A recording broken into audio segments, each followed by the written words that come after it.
Subscribe மற்றும் bell ஐக்கானை press பண்ணீங்க அப்படின்னா எங்கள் வீடியோஸோட நோட்டிஃபிகேஷன் உடனுக்குடனே கிடைக்கும். அனைத்து நண்பர்களுக்கும் ஆன்லைன் மேனியாவின் அன்பு வணக்கங்கள். நாம இன்றைக்கு ஜனவரி 22, 2024 என்ன மாதிரியான முக்கியமான நடப்பு நிகழ்வுகள் இருக்கு அப்படின்றதோடு சேர்த்து அது சார்ந்த ஸ்கூல் புக் கண்டென்ட்டையும் ப்ரீவியஸ் இயர் கொஸ்டினையும் கனெக்ட் பண்ணி கனெக்ஷன் வடிவில் தான் ஒவ்வொரு நாளும் கரண்ட் அஃபேர்ஸ் கிளாஸஸை நம்ம பார்த்து வந்துட்டு இருக்கோம். ஸோ இன்னைக்கும் நாம அப்படிதான் கிளாஸஸை பார்க்க போறோம். வீடியோவை புதுமையாக பார்க்கக்கூடிய நண்பர்கள் மறக்காம நம்ம சேனலை சப்ஸ்கிரைப் பண்ணி வச்சுக்கோங்க. அப்போதான் இந்த கனெக்ஷன் வடிவிலான கரண்ட் அஃபேர்ஸ் கிளாஸஸோட நோட்டிபிகேஷன்ஸ் உங்களுக்கு உடனே கிடைக்கும். வாங்க இன்னைக்கான கிளாஸஸ்ல என்னெல்லாம் இருக்கு அப்படின்றத பார்க்க ஆரம்பிக்கலாம். இதை பாருங்க, இந்த ஃபர்ஸ்ட் ஸ்லைட்ல நேற்று நாம என்ன படிச்சோமோ அதை ரிவைஸ் பண்ணும் விதமாக இங்க 3 இமேஜஸ் கொடுக்கப்பட்டிருக்கு. இந்த 3 இமேஜஸ்ல சென்டர் ஆஃப் தி இமேஜஸ்ல பல்பரிணாம வறுமை குறியீடு சார்ந்த விஷயங்களை குறிப்பிட்டிருக்காங்க. 2030 50% இந்தியா, இதை தொடர்பு படுத்தி ஒரு ஸ்டேட்மெண்ட் ஒரு அமைப்பு சொல்லியிருப்பாங்க. அது என்ன ஸ்டேட்மெண்ட்லாம் நான் கேட்க போறது இல்ல, அது எந்த அமைப்பு சொன்னாங்க அப்படின்றத மட்டும் நீங்க சொல்லணும். ஓகேங்களா? அடுத்து வேற என்ன இருக்குன்னு பார்க்கலாம். இன்னைக்கான முதல் தலைப்பு என்ன பார்க்க போறோம் அப்படின்னா, குடியரசு தின விழா ஜனவரி 26 நடக்க போகுது. ஸோ இதற்கான அணிவகுப்புல விமானப்படையின் வாகனத்தில் இடம்பெற்றுள்ள பெண் போர் விமானி யார் அப்படின்னு கேட்டிருக்காங்க. ஸோ இந்த கேள்விக்கான மிகவும் சரியான விடை அனன்யா சர்மா அப்படின்னு தெரியும். ஓகேங்களா? இப்போ மேற்கூறிய ஆப்ஷன்ஸ்லாம் எதற்காக வைக்கப்பட்டது? ஸோ இந்த மாதிரி டிஃபென்ஸ் ரீதியாகவும் நாட்டில் பெண்கள் சில விஷயங்களை யூனிக்காக கையாண்டிருப்பாங்க. அவங்கள தான் நம்ம ரிவைஸ் பண்ண போகிறோம். ஓகேங்களா? ஸோ சுரேகா யாதவ் அவர்கள் என்ன பண்ணாங்க? வந்தே பாரத் ட்ரெயினை இயக்கிய முதல் பெண்மணி அப்படின்னு தெரியும். ஓகேங்களா? அது போக இந்தியாவில் ஒரு லோகோ பைலட்டா திகழக்கூடிய முதல் பெண்மணி அப்படின்னு தெரிஞ்சுக்கணும். ஓகேங்களா? அடுத்து சிவாங்கி சிங், இவங்க யாரு? இவங்க என்ன பண்ணாங்க? ரஃபேல் போர் விமானத்தை இயக்கிய முதல் பெண்மணி அப்படின்னு தெரியும். ஓகேங்களா? அது போக பாவனா காந்த், இவங்க என்ன பண்ணாங்க? இந்திய விமானப்படையில போர் விமானத்தை இயக்கிய முதல் பெண்மணி அப்படின்னு தெரியும். ஓகேங்களா? ஸோ அவங்க ரஃபேல், இவங்க போர் விமானம் அப்படின்னு தெரியும். ஓகேங்களா? ஸோ நாம இங்க என்ன படிச்சிருக்கோம் அப்படின்னா, வரக்கூடிய குடியரசு தின அணிவகுப்புல விமானப்படையின் வாகனத்தில் இடம்பெற்றுள்ள பெண் போர் விமானி யாருன்னு கேட்டா அனன்யா சர்மா அப்படின்னு தெரியும். ஓகேங்களா? சரி, வாங்க இது சார்ந்த தலைப்புகள்ல என்னெல்லாம் இருக்குன்னு பார்க்கலாம். ஸோ இங்க பாருங்க, குடியரசு தின அணிவகுப்பு ஜனவரி 26 நடக்க போகுது, புதுடெல்லியில் நடக்க போகுது. ஸோ சிறப்பு விருந்தினராக பிரெஞ்சு நாட்டுடைய அதிபர் இமானுவேல் மேக்ரன் அவர்கள் கலந்துக்க போறாங்க. ஸோ விமானப்படையும் பெண்மணியும் அப்படின்று சார்ந்து பார்த்தோம் அப்படின்னா, போர் விமானங்களை முதல்ல பெண்மணிகள் இயக்கியது இந்திய விமானப்படையில் அப்படின்னா 2016 முதல் அப்படின்னு தெரியும். ஓகேங்களா? அனன்யா சர்மா தற்பொழுது தேர்வு செய்யப்பட்டிருக்காங்கல்ல, இவங்க பயிற்சியில் இணைந்தது இந்தியன் ஏர்ஃபோர்ஸ்ல எப்போ அப்படின்னா 2021 அப்படின்னு சொல்றாங்க. ஸோ தந்தை அனன்யா சர்மா அவர்களுடைய தந்தை சஞ்சய் சர்மா அவர்கள் 1989 முதலே இந்திய வான்படையில பைலட்டாக இருக்காங்க அப்படின்னு சொல்றாங்க. ஓகேங்களா? ஸோ போர் விமானியாக அனன்யா பணியில் சேர்ந்தது எப்போ அப்படின்னா 2022. 20 பெண்கள் இந்தியன் ஏர்ஃபோர்ஸ்ல சேர்க்கப்பட்டாங்க. அதில் ஒரு ஆள் தான் அனன்யா சர்மா அப்படின்னு தெரியும். ஓகேங்களா? ஸோ இப்போ இவங்க ஜனவரி 26 நடக்கப்படக்கூடிய அணிவகுப்புல எந்த போர் விமானத்தை இயக்க இருக்காங்க அப்படின்னா சுகோய் ரக போர் விமானத்தை இயக்க போறாங்க அப்படின்றது தெரிஞ்சுக்கணும். ஓகேங்களா? அடுத்து வேற என்ன இருக்குன்னு பார்க்கலாமா? அடுத்த விஷயம், இப்போ விமானப்படை சார்ந்து படிச்சதுனால நம்ம ஸ்கூல் புக்ல விமானப்படை அதிகாரி சார்ந்து ஒரு விஷயத்தை நம்ம ரிவைஸ் பண்ண போறோம். ஸோ இந்திய விமானப்படை என்பது இந்திய ஆயுதப்படைகளின் வான்வெளி படை அப்படின்னு சொல்லிட்டாங்க. இந்திய வான்வெளியை பாதுகாப்பதற்காக உருவாக்கப்பட்ட படை தான் இந்தியன் ஏர்ஃபோர்ஸ் அப்படின்னு சொல்லிட்டாங்க. ஸோ இந்திய ராணுவத்தில் 5 நட்சத்திர அந்தஸ்து கொண்டு ஒரு உயர்ந்த பதவி தான் ஃபீல்டு மார்ஷல் அப்படின்னு சொல்லுவாங்க. அந்த ஃபீல்டு மார்ஷல் பதவியை இந்திய விமானப்படையை சார்ந்த ஒரு அதிகாரி இந்த ஃபீல்டு மார்ஷல் பதவியை பெற்றாரு. அவர் யார் அப்படின்னா அர்ஜுன் சிங் அப்படின்னு தெரியும். ஓகேங்களா? ஸோ அதையும் நம்ம தெரிஞ்சுக்கிட்டாச்சு. அடுத்து வேற என்ன இருக்குன்னு பார்க்க போறோம். ஒரு ப்ரீவியஸ் இயர் கொஸ்டின். ஓகேங்களா? ஸோ வான்படைகள் சார்ந்தெல்லாம் பார்த்ததுனால இந்தியாவில் இருக்கக்கூடிய ஏர்போர்ட்ஸ்லாம் கண்ட்ரோல் பண்ணக்கூடிய அத்தாரிட்டி யார்கிட்ட இருக்கு? ஏர்போர்ட் அத்தாரிட்டி ஆஃப் இந்தியா கிட்ட இருக்கு. அவங்க எப்போ உருவாக்கப்பட்டாங்க? 1 ஏப்ரல் 1995 அப்படின்னு தெரியும். ஓகேங்களா? அடுத்து வேற என்ன இருக்குன்னு பார்க்கலாமா? அடுத்த விஷயம் பார்க்கறதுக்கு முன்னால வீடியோ பார்த்துட்டு இருக்க நீங்க மறக்காம நம்ம சேனலை சப்ஸ்கிரைப் பண்ணிக்கோங்க. உங்களுக்கு இந்த வீடியோ பயனுள்ள வகையில் இருக்குன்னு நீங்க நினைச்சீங்க அப்படின்னா லைக் பண்ணிடுங்க, உங்க ஃப்ரெண்ட்ஸ்க்கு ஷேர் பண்ணுங்க. அப்புறம் வீடியோ எப்படி இருக்கு அப்படின்றத உங்க மனசுக்கு தோணுதை கமெண்ட் பாக்ஸ்ல சொல்லுங்க. வாங்க இன்னைக்கான இரண்டாவது கேள்விக்கு போலாம். செயற்கை கருவூட்டல் மூலம் பால் உற்பத்தியை இந்தியா எந்த நாட்டின் உதவியை நாடியுள்ளது? அதாவது பால் உற்பத்தியை அதிகப்படுத்துவதற்கு இந்தியா எந்த நாட்டை நாடி இருக்காங்க? செயற்கை கருவூட்டல் மூலமாக பால் உற்பத்தியை கூட்டணும் அப்படின்னு சொல்றாங்க. ஓகேங்களா? சோ இந்த கேள்விக்கான மிகவும் சரியான விடை பிரேசில் நாட்டுடன் உதவியை அணுகியிருக்காங்க. சோ இப்போ மேற்கூறிய ஆப்ஷன்ஸ்லாம் இந்தியா உதவி பண்ணாங்க சமீபத்திய காலங்களில் கென்யாவுக்கு, அவங்க நாட்டில் விவசாயத்தை நவீனத்துவப்படுத்துவதற்கு. ஓகேங்களா? அதை ரிவைஸ் பண்றோம். தைவான் இந்தியாவுக்கு இன்னும் ஹெல்ப் பண்ணி இருக்காங்க. எந்த செக்டார்ல? செமிகண்டக்டர் அதிகமாக அங்க இருந்து நம்ம இறக்குமதி பண்றோம். ஓகேங்களா? குறைக்கடத்திகள்.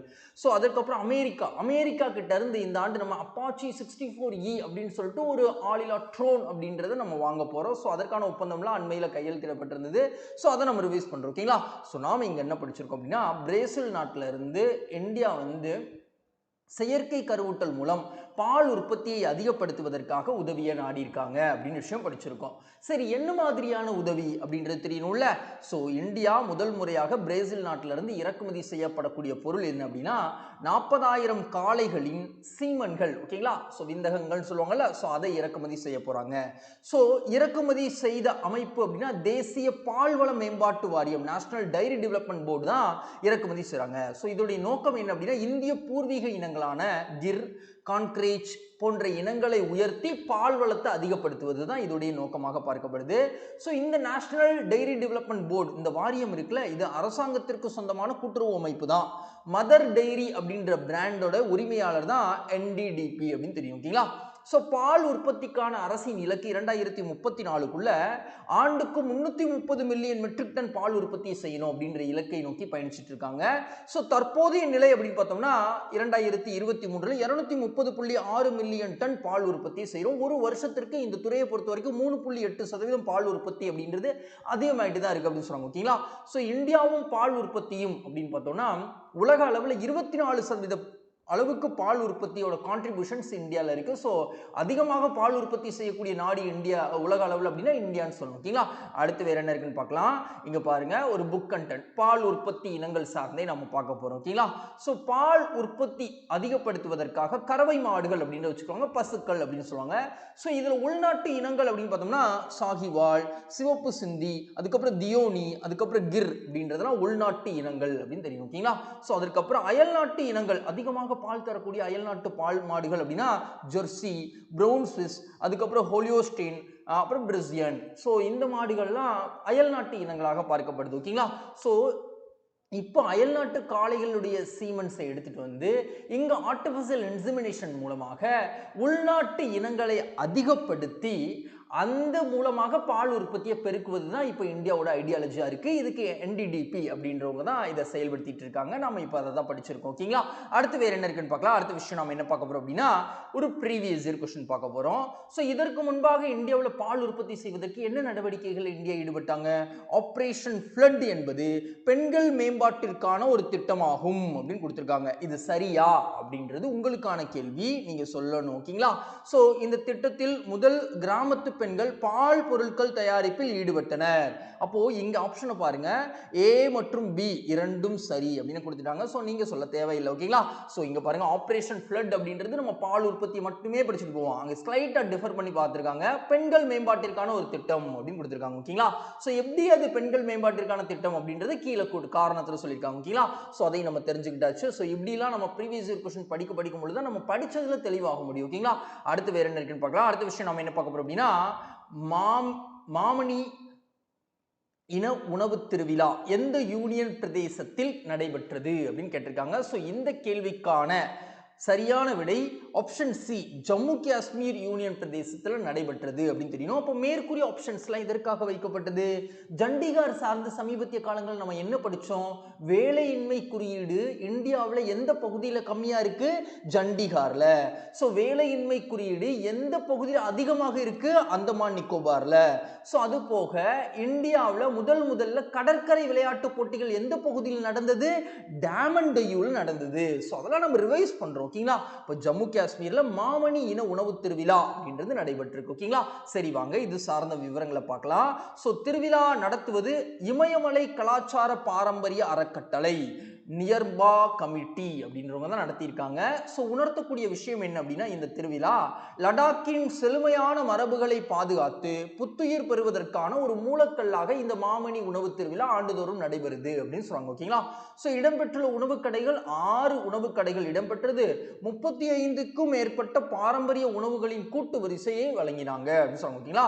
ஸோ இந்த கூட்டு வரிசையெல்லாம் வழங்கிய பிறகு வருடாந்திர போட்டியில யாரு முதலிடம் பிடிச்சா, யோக்மா குழுமம் வந்து என்ன பண்ணிருக்காங்க, முதலிடத்தை பிடிச்சிருக்காங்க. ஸோ உணவு திருவிழா, மாமணி உணவு திருவிழா ஜம்மு காஷ்மீர் அப்படின்னு தெரியும். ஓகேங்களா?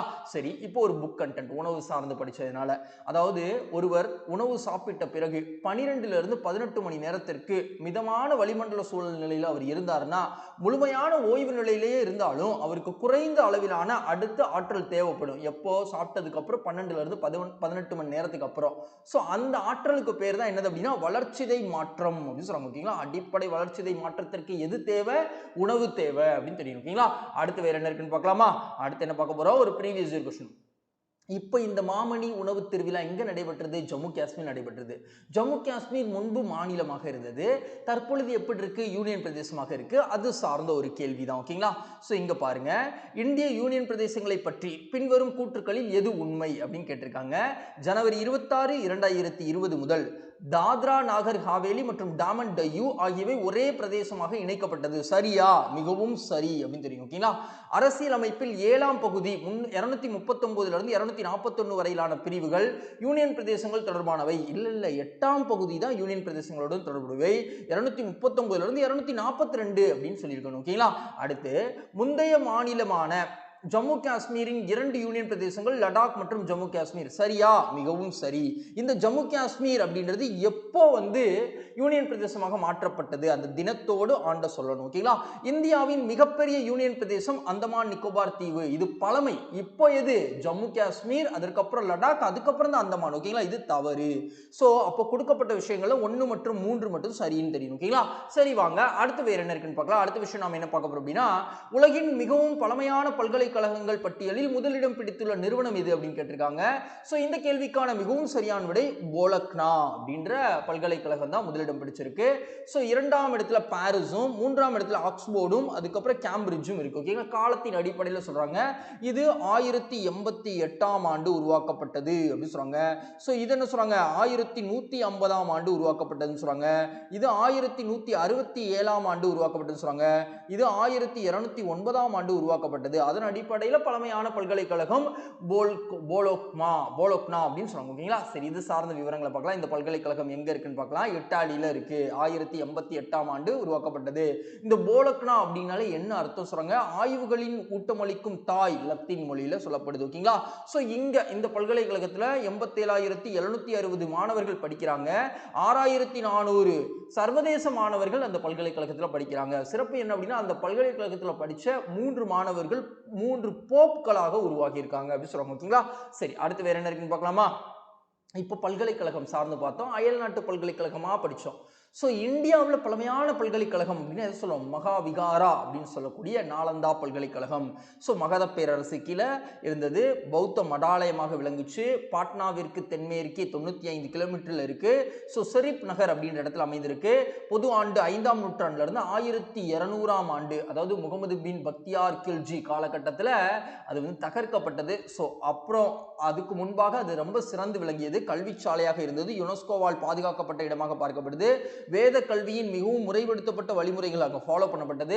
இந்தியாவில் அப்போ வந்து மிகவும் பழமையான பல்கலைக்கழகமாக தட்சசீலம், நாலந்தா, விக்ரமஷீலா அப்படின்றதுலாம் இருந்தது. குப்த பேரரசோடைய ஆதரவிலும் கண்ணோசி பேரரசான ஹர்ஷரின் ஆதரவிலும் 9ஆம் நூற்றாண்டு வரைக்கும் ரொம்ப சிறந்து விளங்குச்சு அப்படின்னு சொல்றாங்க. ஓகேங்களா? ஸோ அதையும் நம்ம தெரிஞ்சுக்கிட்டாச்சு. அடுத்து வேற என்ன இருக்குன்னு பார்க்கலாம். அடுத்த விஷயம் ஒரு ப்ரீவியஸ் இயர் क्वेश्चन. இப்போ இந்தியாவில் வந்து இந்த கல்வி நிறுவனங்கள் சிறந்து விளங்குது அப்படின்னா அதற்கு ஆண்டுதோறும் என்ன பண்றாங்க, NIRF அப்படின்னு சொல்லிட்டு national institute of ranking framework index அப்படின்னு வெளியிடுவாங்க. ஓகேங்களா? ஸோ அதுபடி எந்த பல்கலைக்கழகம் முதன்மை வகிக்குது தொடர்ந்து அப்படின்னா IIT மெட்ராஸ் அப்படின்ற கல்வி நிறுவனம் தான் முதன்மை வகிக்கிறாங்க. ஓகேங்களா? அடுத்து வேற என்ன இருக்குன்னு பார்க்கலாம். அடுத்த விஷயம் நம்ம என்ன பார்க்க போறோம் அப்படின்னா, இந்தியாவின் முதல் உள்நாட்டிலேயே உருவாக்கப்பட்ட ஹெப்பாட்டிட்டிஸ் ஏவிற்கான தடுப்பூசியின் பெயர் என்ன அப்படின்னு கேட்கப்பட்டிருக்கு. ஸோ இதற்கான ஆன்சர் ஹெவிசீர் அப்படின்னு தெரியும். ஓகேங்களா? ஹெவிசர் அப்போ இந்த தடுப்பூசி ஹெப்பாட்டிட்டிஸ் ஏவிற்கானது இந்திய உள்நாட்டிலேயே தயாரிக்கப்பட்டது. இதுதான் சிறப்பு. இப்போ மேற்கூறிய ஆப்ஷன்ஸ்லாம் உலக சுகாதார நிறுவனம் சமீபத்திய காலங்களில் அறிவிச்சாங்க. மலேரியாவுடைய இரண்டாவது தடுப்பூசியாக மேட்ரிக்ஸியம் அல்லது R21 அப்படின்னு அறிவிச்சாங்க. ஸோ அதற்கப்புறம் இந்தியாவில் கோவிட்ஷீல்டு அப்படின்ற தடுப்பூசி வந்து எதற்கு போடப்பட்டது? கோவிட்-19க்கு எதிர்ப்பான தடுப்பூசியா? அது இந்திய பெருமக்கள் அதிகமாக போடப்பட்ட வேக்சின் வந்து கோவிட்ஷீல்டு, கோவேக்சின் 2வது இடம் தான். ஓகேங்களா? அதுக்கப்புறம் இந்த போலியோவிற்கான தடுப்பூசி ஆண்டுதோறும் இளம் குழந்தைகளுக்கு போடுவது வழக்கம். ஸோ இதற்கு உதவி பண்ணக்கூடிய மத்திய அரசின் திட்டத்தின் பெயர் என்ன அப்படின்றது நீங்க சொல்லணும். இது உங்களுக்கான கேள்வி. சரி வாங்க, இப்போ இந்த ஹெவிசர் அப்படின்னு சொல்லக்கூடிய ஹெப்பாட்டிட்டிஸ் ஏவிற்கான தடுப்பூசி சார்ந்த விவரங்களை பார்க்கலாம். அறிமுகப்படுத்திய நிறுவனம் India immunological limited plus NDDP, national diary development board. நம்ம ஆல்ரெடி படிச்சோம். ஓகேங்களா? அந்த போர்டு தான். ஸோ இவங்க 2 பேரும் சேர்ந்து அறிமுகப்படுத்தியிருக்காங்க ஹைதராபாத்ல. ஸோ இந்த ஹெவிசர் அப்படின்றது 2 டோஸ் தடுப்பூசியாக பார்க்கப்படுது. முதல் டோஸ் 12 மாத காலகட்டம், அதற்கப்புறம் 6 மாத காலகட்டத்தில் 2வது டோஸ் அப்படின்னு சொல்லுவாங்க. குழந்தைகளுக்கு பரிந்துரைக்கப்படுகிறது. நாள்பட்ட கல்லீரல் நோயால் பாதிக்கப்பட்டவர்களுக்கும் இது பயன்படுத்தப்படுது. ஓகேங்களா? அப்போ ஹெப்பாட்டிட்டிஸ் ஏனாலே என்னது? கல்லீரல் வீக்க நோய் அப்படின்னு தெரியணும். இது வைரஸ் மூலமாக பரவக்கூடிய ஒரு நோய். ஸோ இதுல நிறைய வகைகள் இருக்கு. ABCDE அப்படின்னு சொல்றாங்க. ஓகேங்களா? சோ வாய்ப்பு என்னன்னா அதிகமாக ஆல்கஹால் இன்ஹேல் பண்ணக்கூடிய நபர்களுக்கு இந்த கல்லீரல் வீக்கம் அப்படின்றது ஏற்படும் சொல்றாங்க. சிகிச்சை இல்லாத வகை அப்படின்னா ஹெப்பாட்டிட்டிஸ் ஏக்கு கிடையாது. சோ அந்த ஏக்கு தான் தற்பொழுது தடுப்பூசி கண்டுபிடிச்சிருக்காங்க, ஹெவிசர் அப்படின்னு நம்ம படிச்சிருக்கோம். ஓகேங்களா? அடுத்து வேற என்ன இருக்குன்னு பார்க்கலாமா? இங்க பாருங்க, ஹெப்பாட்டிட்டிஸ் ஏ சார்ந்து நம்ம ஸ்கூல் புக்ல என்ன சொல்றாங்க? என்ட்ரோ வைரஸ் அப்படின்ற வைரஸ் மூலமாக பரவுது. சோ மாசடைந்த நீர் அல்லது உணவு, வாய்வழி பாதுகாப்பு, சோ பாதிப்பு, இதன் மூலமாகத்தான் ஹெப்பாட்டிட்டிஸ் ஏ அப்படின்ற நோய் உருவாகுது. சோ கல்லீரல் வீக்கம் ஏற்படும் அப்படின்னு சொல்றாங்க. சோ உணவு கெடுவதை தடுக்கணும், உணவை சரியாக பாதுகாக்கணும், குளோரின் ஏற்றப்பட்ட நீரை வந்து நம்ம குடிக்கணும். சோ இதன் மூலமாக ஹெப்பாட்டிட்டிஸ் ஏல இருந்து நம்ம தவிர்த்துக்க முடியும். சோ அடுத்து வேற என்ன இருக்குன்னு பார்க்கலாம். சோ ஒரு ப்ரீவியஸ் இயர் क्वेश्चन பார்க்க போறோம். தடுப்பூசி சார்ந்தே TNPSC கேட்டது, மலேரியாவை குணப்படுத்த தற்பொழுது பயன்படுத்தப்படும் கூட்டு மருந்து எது அப்படின்னு கேட்டிருக்காங்க. ஃபேன்சிடர் அப்படின்னு தெரியும். ஓகேங்களா? அடுத்து வேற என்ன இருக்குன்னு பார்க்கலாமா? அட்டல் பூஜல் யோஜனாவின் முன்னேற்றம் குறித்த ஆய்வுக் கூட்டம் நடைபெற்ற மாநிலம் எது அப்படின்னு கேட்டிருக்காங்க. இந்த கேள்விக்கான சரியான விடை மத்திய பிரதேசம் அப்படின்னு தெரியணும். அப்போ மேற்கூறிய ஆப்ஷன்ஸ்லாம் வில்லேஜ் வைப்ரண்ட் ப்ரோக்ராம் அப்படின்னு சொல்லிட்டு வேலிகளில் தேனீக்கள் வளர்க்கக்கூடிய திட்டத்தை மேற்கு வங்கத்தில் இன்ட்ரோடியூஸ் பண்ணி நடத்திட்டு இருக்காங்க அப்படின்னு விஷயம் நம்ம படிச்சிருந்தோம் சமீபத்திய காலங்களில். திரிபுராவுடைய உதயமான தினம் ஜனவரி 21 அப்படின்னு பார்த்தோம். கூடவே இன்னொரு மாநிலம் பார்த்தோம். அது எந்த மாநிலம் அப்படின்றது நீங்க சொல்லுங்க. அடுத்து தமிழ்நாட்டுக்கு நாம கேலோ இந்திய விளையாட்டு போட்டி முதல் முறையாக தமிழ்நாட்டில் நடைபெறுது, 6வது போட்டி அப்படின்றது நம்ம படிச்சோம். ஓகேங்களா? அதை ரிவைஸ் பண்ணிட்டோம். ஸோ மத்திய பிரதேசத்தில் தற்பொழுது அட்டல் பூஜல் யோஜனாவுடைய முன்னேற்றம் குறித்த ஆய்வுக் கூட்டம் நடத்தப்பட்டிருக்கு. அது என்னப்பா அட்டல் பூஜல் யோஜனா அப்படின்றது தெரியணும். சோ மத்திய பிரதேசத்தில் எங்க நடைபெற்ற ஆய்வுக் கூட்டம்? கஜுராஹோ அப்படின்ற இடத்துல நடைபெற்றது. சோ 2019 கொண்டு வரப்பட்டதா இந்த அட்டல் பூஜல் யோஜனா. சோ நோக்கம் என்ன? நிலத்தடி நீர் ஆதாரங்களின் மேலாண்மையை மேம்படுத்துவது. சோ செயல்பாடு 7 மாநிலங்களில் செயல்படுத்துறது. ஹரியானா, குஜராத், கர்நாடகா, மத்திய பிரதேஷ், மகாராஷ்டிரா, ராஜஸ்தான், UP போன்ற 7 மாநிலங்களில் அட்டல் பூஜல் யோஜனா அப்படின்றது செயல்படுத்தப்பட்டிருக்கு. அது நீர் அழுத்த பகுதிகளில் செலக்ட் பண்ணி 8220 நீர் அழுத்த கிராம பஞ்சாயத்துகளில் செயல்படுத்தப்பட்டிருக்கு. நீட்டிப்பு காலம் 2023 2 ஆண்டுகள் இந்த திட்டத்தை மேலும் விரிவாக்கம் செஞ்சாங்க. சோ தற்பொழுது அதோட முன்னேற்றம் சார்ந்த ஆய்வுக் கூட்டம் கஜுராஹோல நடைபெற்றிருக்கு. நீர் பகிர்வு நிதி பகிர்வு பொறுத்த வரைக்கும் இந்தியன் கவர்மெண்ட் 50%, உலக வங்கி 50% கொடுக்குறாங்க. இந்த திட்டத்திற்கான மொத்த செலவு 6000 கோடி. அதுல 3000 கோடியை வந்து உலக வங்கி கொடுக்குறாங்க. ஓகேவா? சோ செயல்படுத்தும் அமைச்சகம் மத்திய ஜல்சக்தி அமைச்சகம் இதை செயல்படுத்துறாங்க அப்படின்னு தெரியும். ஓகேங்களா? அடுத்து வேற என்ன இருக்குன்னு பார்க்கலாமா? இப்ப பாருங்க, நம்ம விவசாயத்துக்கு நீர் பாசன முறைகளை கையாளுறோம். அதுல அதிகமாக நாம எந்த நீரை பயன்படுத்துறோம் அப்படின்னா நிலத்தடி நீரை தான் பயன்படுத்துறோம். குழாய் கிணறு மூலமாக 46%, மற்ற கிணறுகள் மூலமாக 16%. ஓகேங்களா? சோ அப்புறம் பிற நீர் ஆதாரங்களும் ரொம்ப ரொம்ப கம்மி தான். சோ நிலத்தடி நீர் தான் ரொம்ப பேசிக்கா நம்ம பயன்படுத்துறோம். ஓகேங்களா? அடுத்து வேற என்ன இருக்குன்னு பார்க்கலாம். அடுத்த விஷயம் இங்க பாருங்க, பிரதான் மந்திரி கிசான் சாய் யோஜனா அப்படின்றது இந்த திட்டத்துடைய நோக்கம் என்னன்னு கேட்டிருக்காங்க. நிலத்தடி நீரை செறிவூட்டுவது அப்படின்னு தெரியும். ஓகேங்களா? சோ நிலத்தடி நீர் சார்ந்து படிச்சோம். சோ நிலத்தடி நீர் சார்ந்து previous year question பார்த்திருக்கோம். அடுத்து 19வது அணிசேரா நாடுகளின் உச்சி மாநாடு நடைபெற்ற இடம் எது அப்படின்னு கேட்டிருக்காங்க. கம்பாலா அப்படின்னு தெரியும். ஓகேங்களா? அப்போ மேற்கூறிய ஆப்ஷன்ஸ்லாம் டெல்லியில G20 மாநாடு அப்படின்றது நடைபெற்றது.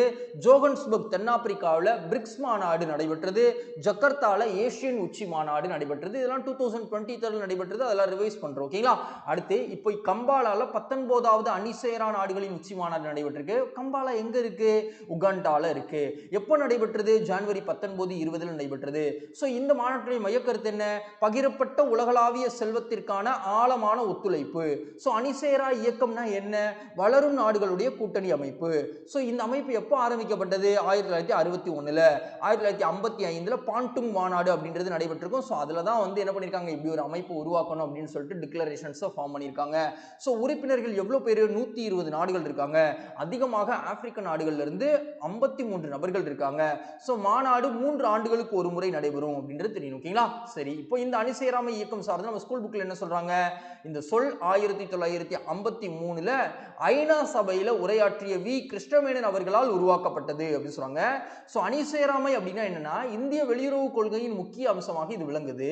இதோடைய நோக்கமே ராணுவ கூட்டணியில் சேராமல் வெளிநாட்டு விவகாரங்களில் தேசிய சுதந்திரத்தை பராமரித்தல் அப்படின்னு சொல்றாங்க. ஓகேங்களா? அணிசேராமை இயக்கமானது 120 உறுப்பு நாடுகளையும் 17 நாடுகளை பார்வையாளர் நாடுகளாகவும் 10 சர்வதேச நிறுவனங்களையும் கொண்டுள்ளது. இது ஒரு அரசியல் இயக்கத்திலிருந்து பொருளாதார இயக்கமாக மாற்றம் கொண்டுள்ளது அப்படின்னு சொல்லிட்டாங்க. ஓகேங்களா? அடுத்து வேற என்ன இருக்குன்னு பார்க்கலாமா? ஒரு ப்ரீவியஸ் டே क्वेश्चन. இப்போ இது சர்வதேச அமைப்பு சார்ந்தே பிரிக்ஸ் கூட்டமைப்பு இருக்குல்ல, அதுல எத்தனை நாடுகள் இருக்குன்னு கேட்டிருக்காங்க. ஸோ 5 நாடுகள் அப்படின்னு தெரியும். ஓகேங்களா? ஸோ இப்போ உங்களுக்கான கேள்வி என்னன்னா, G8 அப்படின்னு ஒரு கூட்டமைப்பு இருக்கு. இதுல இந்தியா இருக்காங்களா இல்லையா அப்படின்றத நீங்க சொல்லணும். ஓகேங்களா? அடுத்து வேற என்ன இருக்குன்னு பார்க்கலாம். அடுத்த விஷயம், தமிழக கடற்கரையில் ஆலிவ் ரிட்லி வகை ஆமைகளின் முட்டையிடும் காலத்தை தேர்வு செய்க. ஸோ இந்த கடல் ஆமை அப்படின்றது ஒரு குறிப்பிட்ட காலங்களில் மட்டும்தான் கடற்கரை ஓரமாக வரும். தமிழக கடற்கரைக்கு தற்பொழுது இந்த ஆலிவ் ரிட்லி அப்படின்றது வர ஆரம்பிச்சிருக்கு. ஸோ இது எந்த காலகட்டத்தில் தமிழ்நாட்டில் கடற்கரை ஓரமாக வந்து முட்டையிடும் அப்படின்னு கேட்டிருக்காங்க. ஸோ இந்த கேள்விக்கான மிகவும் சரியான விடை டிசம்பர் டு ஏப்ரல் அப்படின்னு தெரியணும். அப்போ மேற்கூறிய காலகட்டம்ல எதற்கு? அக்டோபர் டு டிசம்பர் தமிழ்நாட்டில் என்ன ஆகும்? வடகிழக்கு பருவமழை பெய்யும் அப்படின்னு தெரியணும். ஓகேங்களா? ஆகஸ்ட் டு ஜனவரி தமிழ்நாட்டில் என்னது? சம்பா பயிர் சாகுபடி செய்யப்படக்கூடிய காலம் அப்படின்னு தெரியணும். பிப்ரவரி டு மே அப்படின்றது இந்தியாவிலேயே பட்ஜெட் கூட்டத்தொடர். இந்த வருஷம் இடைக்கால பட்ஜெட் அப்படின்றது அறிவிக்க போறாங்க. ஸோ அதனால இதை நம்ம தெரிஞ்சுக்கிட்டோம். ஸோ டிசம்பர் டு ஏப்ரல் காலகட்டத்தில் ஆலிவ் ரிட்லி என்னும் சொல்லக்கூடிய கடல் ஆமை வந்து கடற்கரைக்கு, அதுவும் தமிழக கடற்கரைக்கு வந்து முட்டையிடும் அப்படின்னு தெரியணும். சரி, இது சார்ந்த விவரங்களை பார்க்கலாம். தமிழ்நாட்டில் ஆலிவ் ரிட்லி முட்டையிடும் காலம் தற்பொழுது தொடங்கப்பட்டிருக்குன்னு யார் அறிவிச்சிருக்கா? வனத்துறை செயலாளர் சுப்ரியா சாஹூ அவர்கள் அறிவிச்சிருக்காங்க. ஸோ ஆலிவ் ரிட்லி கடல் ஆமை இனம் அழியும் நிலையில் இருக்கக்கூடிய ஒரு இனம் அப்படின்னு தெரியும். அரசு அதற்காக என்ன நடவடிக்கை இருக்கிறாங்க? கடல் ஆமை முட்டை பாதுகாப்பு மையங்கள் அப்படின்றத அமைக்கிறாங்க. ஸோ இது முட்டையிடக்கூடியதெல்லாம் எடுத்துக்கொண்டு போய் அந்த பாதுகாப்பு மையத்தில் வச்சு பொறிச்சதுக்கு அப்புறம் மறுபடியும் கடலுக்குள்ள விட்டுருவாங்க. ஓகேங்களா? ஸோ 2022ல இது மாதிரி 1.83 லட்சம் ஆமை குஞ்சுகள் பொறிக்கப்பட்டு கடலில் விடப்பட்டன அப்படின்னு சொல்றாங்க. மக்களிடையே விழிப்புணர்வும் ஏற்படுத்தப்பட்டிருக்கு அப்படின்னு சொல்றாங்க. ஓகேங்களா? அடுத்து வேற என்ன இருக்குன்னு பார்க்கலாம். இங்க பாருங்க, ஒரு புக் கண்டென்ட். பல உயிரினங்கள் அழியும் தருவாயில் இருக்கும் போதெல்லாம் ப்ராஜெக்ட் டைகர் அப்படின்னு போட்டோம். அதுக்கப்புறம் ப்ராஜெக்ட் எலிஃபண்ட் அப்படிலாம் போட்டோம். ஸோ அது மாதிரி கடல் ஆமைகளுக்கு 1999ல திட்டம் வடிவமைக்கப்பட்டிருக்கும். ஸோ அதை நம்ம தெரிஞ்சுக்கிட்டாச்சு. மேற்கூறிய ஆண்டுகளையும் நல்லா பார்த்து வச்சுக்கோங்க. அடுத்து வேற என்ன இருக்குன்னு பார்க்கலாம். இங்க பாருங்க, கோடை உறக்கம் இவற்றில் நடைபெறுகிறது. இருநிலை வாழ்விகளில் நடைபெறும் அப்படின்னு தெரியும். ஓகேங்களா? ஆமையும் இருநிலை வாழ்விகள்ல ஒன்று, தவளைகளும் இருநிலை வாழ்விகள்ல ஒன்று அப்படின்னு தெரியும். ஓகேங்களா? அடுத்து வேற என்ன இருக்குன்னு பார்க்கலாமா? சமீபத்திய நிகழ்வுடன் சரியாக பொறுத்துக. ஆர்டிகிள் 309 இந்திய அரசியல் அமைப்புல எதை பத்தி சொல்லுது? அரசு பணியாளர்களுடைய நியமனம் நிபந்தனைகள் வகுப்பதற்கு மாநில அரசுக்கு அதிகாரம் இருக்கு அப்படின்றது சொல்லுது. சரி, ஏன்பா இப்போ இதை நம்ம படிச்சுட்டு இருக்கோம்? தமிழக அரசு தற்பொழுது என்ன சொல்லியிருக்காங்கன்னா, அரசு பணியாளர்களுக்கு இருக்கக்கூடிய பிரச்சனைகள் எல்லாத்தையும் மனிதவள மேம்பாட்டுத்துறை அமைச்சகத்துக்கு கொடுக்கணும், அந்தந்த துறைகளில் கொடுக்கணும்னு அவசியம் இல்லை அப்படின்னு சொல்லியிருக்காங்க. ஓகேவா? ஸோ ஏன் மாநில அரசுக்கு இந்திய அரசியலமைப்பு ஆர்டிகிள் 309 படி அதிகாரம் கொடுத்திருக்கு, அதனால மாற்றி அமைச்சிருக்காங்கன்னு தெரியும். ஓகேங்களா? உலகின் பெரிய பணக்கார அரசியல்வாதியாக திகழக்கூடியவர் யாரு? ரஷ்ய அதிபர் விளாடிமிர் புட்டின் அப்படின்னு தெரியணும். கரோனாவுக்கு பிறகு இணை நோய்கள் அப்படின்றது ஒரு மனிதனுக்கு வந்துட்டு போச்சு. கரோனா அப்படின்னா கம்மியா இருக்கா கூடியிருக்கா அப்படின்னா சர்க்கரை, உயர் ரத்த அழுத்தம் போன்ற இணை நோய்கள் அதிகமாகிடுக்கு அப்படின்னு சொல்லிட்டு தமிழ்நாட்டை சார்ந்த பொது சுகாதாரத்துறை இயக்குனர் வந்து சொல்லியிருக்காங்க. தமிழ்நாட்டில் இறுதி வாக்காளர் பட்டியல் தற்பொழுது வெளியிடப்பட்டிருக்கு. ஸோ தமிழ்நாட்டில் தேர்தல் அதிகாரியாக விளங்கக்கூடியவங்க சத்யபிரதா சாஹூ அவர்கள் மூலமாக வெளியிடப்பட்டிருக்கு அப்படின்னு தெரியும். ஓகேங்களா? அடுத்து வேற என்ன இருக்குன்னு பார்க்கலாம். ஒரு ப்ரீவியஸ் இயர் क्वेश्चन. ஓகேங்களா? First human development index report வந்து, அதாவது மனித வளர்ச்சி அறிக்கை வெளியிடப்பட்ட ஆண்டு தமிழ்நாட்டில் எப்போ அப்படின்னா 2003 அப்படின்னு தெரியணும். அடுத்து பாருங்க, உள்ளாட்சி அமைப்புகளுக்கு தேர்தல் நடத்தக்கூடிய அமைப்பு எது? மாநில தேர்தல் ஆணையம் அப்படின்னு தெரியணும். ஸோ ஒரு ப்ரீவியஸ் கொஸ்டின் பார்த்தாச்சு. ஸோ அடுத்து 10th கொஸ்டினா, கிராண்ட் ஸ்லாம் டென்னிஸ் போட்டியில் அதிக முறை காலிறுதிக்கு சென்ற ரோஜருடைய சாதனையை சமன் செய்த வீரர் யார் அப்படின்னு கேட்டிருக்காங்க. ஸோ செர்பிய நாட்டை சார்ந்த நோவோக் ஜோகோவிக் அப்புறம் தான் சமன் செஞ்சிருக்காரு. So Rafael Nadal, Daniil Medvedev, Alcaraz இவங்க எல்லாருமே டென்னிஸ்ல ஜாம்பவானா விளங்கக்கூடியவங்க. ஸோ அதனால நம்ம தெரிஞ்சிருக்கோம். அடுத்து வேற என்ன இருக்குன்னு பார்க்கலாம். ஒரு குயிக் ரிவிஷன். உடல் குறைபாடு அப்படின்றது நேற்று நம்ம படிச்சோம். ஓகேங்களா? ஸோ இன்னைக்கு நம்ம படிச்சது என்ன படிச்சோம்? இந்தியன் ஏர்ஃபோர்ஸ்ல வந்து 2024 ஜனவரி 26 நடக்கப்படக்கூடிய அணிவகுப்புல இந்திய விமானப்படை சார்பாக ஒரு பெண் தேர்வு செய்யப்பட்டிருக்காங்க. அவங்க தான் அனன்யா சர்மா அப்படின்னு நம்ம படிச்சோம். ஓகேங்களா? அடுத்து செயற்கை கருவூட்டல் முறை அப்படின்றது பின்பற்றப்படுது கால்நடைகள்ல. ஸோ அதன் மூலமாக உள்நாட்டு இனங்களை அதிகரித்து பால் உற்பத்தியை அதிகரிப்பு செய்வதற்காக பிரேசில் நாட்டு உதவியை இந்தியா நாடி இருக்குன்னு பார்த்தோம். ஓகேங்களா? மாமணி இன உணவு திருவிழா எங்க நடைபெற்றது? ஜம்மு காஷ்மீர்ல. போலக்னா பல்கலைக்கழகம் உலகின் மிகவும் பழமையான பல்கலைக்கழகமாக தற்பொழுது திகழ்ந்து கொண்டிருக்கு அப்படின்னு படிச்சோம். அதுக்கப்புறம் ஹெவிசர் அப்படின்னு சொல்லக்கூடிய வேக்சினேஷன் வந்து ஹெப்பாட்டிட்டிஸ் ஏவுக்கானது இந்திய உள்நாட்டிலேயே தயாரிக்கப்பட்டது அப்படின்னு நம்ம படிச்சோம். அட்டல் பூஜல் யோஜனா அப்படின்றதற்கு அந்த திட்டத்துடைய முன்னேற்றம் பத்தி ஆய்வு நடத்த மத்திய பிரதேச கஜுராஹோல கூட்டம் நடத்தப்பட்டது. கம்பாலா அப்படின்ற இடத்துல நான் அலைன் மூவ்மெண்ட்டுக்கான கூட்டம் 19வது கூட்டம் நடைபெற்றது அப்படின்னு பார்த்தோம். ஸோ ஆலிவ் ரிட்லியோட கடல் ஆமைகள் வந்து தமிழக கடற்கரைக்கு வரக்கூடிய காலகட்டம் டிசம்பர்ல இருந்து ஏப்ரல் வரைக்கும் அப்படின்ற விஷயம் பார்த்தோம். விளாடிமிர் புட்டின் உலக அரசியல்வாதிகளே மிகவும் பணக்கார செல்வாக்கு மிகுந்த அரசியல்வாதியாக திகழ்றான்னு பார்த்தோம்.